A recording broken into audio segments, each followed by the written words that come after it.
कहानी। एक खोई हुई बिल्ली का सफर। एक छोटे से गांव में एक नन्ही और प्यारी सी बिल्ली रहती थी जिसका नाम था मीशू। मीशू का रंग सफेद था और उसकी आंखें नीली जैसे आसमान। वह बहुत चंचल थी और पूरे गांव में सबकी प्यारी। मीशू अपनी मम्मी के साथ एक बांस की झोपड़ी में रहती थी। हर दिन वह अपने दोस्तों के साथ खेलती, कभी तितलियों के पीछे दौड़ती तो कभी मिट्टी में लुढ़कती।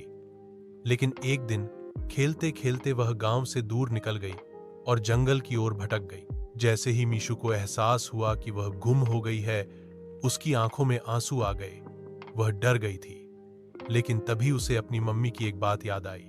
मीशू, अगर कभी तुम खो जाओ तो घबराना मत, शांत रहना, सोच समझकर रास्ता ढूंढना और किसी अच्छे से मदद मांगना। मीशू ने आंसू पोंछे और एक पेड़ के नीचे बैठ गई। तभी वहां एक बूढ़ा कछुआ आया।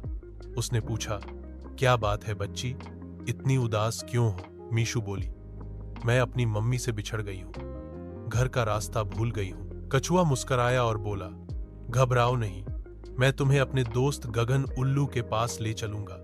वो ऊपर से देखकर तुम्हारा गांव पहचान सकता है। मीशू ने कछुआ का धन्यवाद किया और दोनों चल पड़े। रास्ते में उन्हें एक खरगोश, एक मोर और एक हिरण भी मिले, जिन्होंने मीशू को हिम्मत दी और कुछ खाने को भी दिया। आखिरकार गगन उल्लू ने ऊपर उड़कर मीशू का गांव देख लिया और बोला, चलो मीशू, मैं तुम्हें वहां तक ले चलता हूं। मीशू बहुत खुश हुई और सबका धन्यवाद कर उल्लू की पीठ पर बैठ गई। जब वह गांव पहुंची तो उसकी मम्मी ने उसे देखते ही गले से लगा लिया और रोने लगी। मीशू भी बहुत रोई, लेकिन अब वह सुरक्षित थी।